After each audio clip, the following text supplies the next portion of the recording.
Et demain, le Tour de France fait étape en Haute-Marne, une 8e étape qui s'achèvera à Colombey-les-Deux-Églises. On poursuit ce soir notre découverte du patrimoine qui jalonne le parcours de la Grande Boucle. Direction donc la vieille ville de Chaumont à l'époque des comtes de Champagne avec Geoffrey Tridon et Marie Galland-Fontan.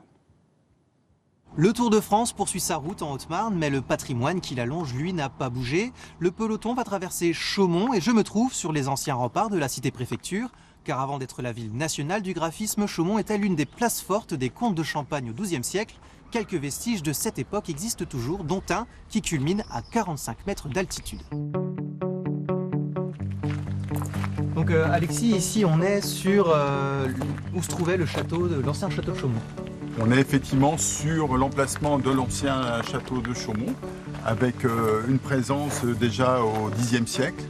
Et ce donjon, d'ailleurs, qu'on peut voir derrière, date du XIIe siècle.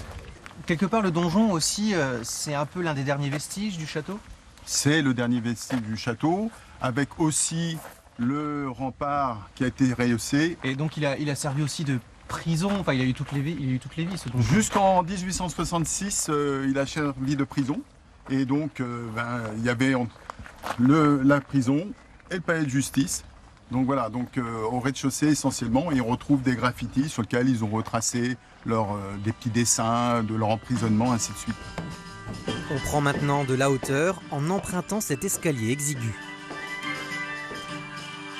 Au fil des étages, les cuisines, la chambre du seigneur, puis la salle d'armes, et au sommet, cette vue imprenable sur la ville de Chaumont, autrement dit Calvus Mons, le Mont Chauve. Au XIIIe siècle, elle prend énormément d'importance puisque le comte de Champagne institue un bailliage et à la fin du XIIIe siècle, elle devient ville royale. Donc elle a une grande puissance et chose qui perdure encore à l'heure actuelle par le biais de l'occupation du palais des comtes de Champagne par la justice. Donc on a quasiment 7-8 siècles d'occupation de la justice sur Chaumont. Mais le patrimoine ne s'inscrit pas uniquement dans la pierre, il s'enrichit aussi de contes, de légendes qui se racontent. L'une d'elles a donné son nom à cette commune traversée par les coureurs du Tour, la martyre de Sainte-Bologne. Une jeune dame qui s'appelait Bologne était promise au mariage avec un général romain. Elle a refusé le mariage. Donc en guise de martyr, elle a été mise dans un tonneau avec des clous. Il l'aurait fait descendre du haut de cette côte et en descendant cette côte, elle serait arrivée tout en bas et concrètement, complètement en sang et surtout sans sa tête. Elle aurait réussi à sortir du tonneau et à porter sa tête jusqu'à Bologne. Une histoire sombre à laquelle cette chapelle catacombesque rend hommage. Alors elle a été faite en 1857 par un abbé, l'abbé de l'Aumône, qui a en fait érigé ça avec les habitants en pierre percée.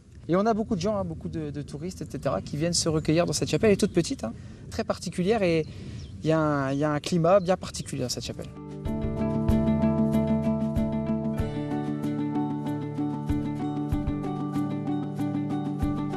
Ainsi s'achève notre découverte des patrimoines le long des routes du Tour de France. Mais il en reste un à présenter, peut-être le plus important de Haute-Marne, sa ruralité. Elle est partout autour de nous depuis le début de notre voyage. Ses cultures, sa verdure, mais aussi ses vaches. Un appel de la nature auquel a répondu le Tour de France. Dernier virage avant le sprint final sur les terres du général de Gaulle, face à la majesté de la Croix de Lorraine.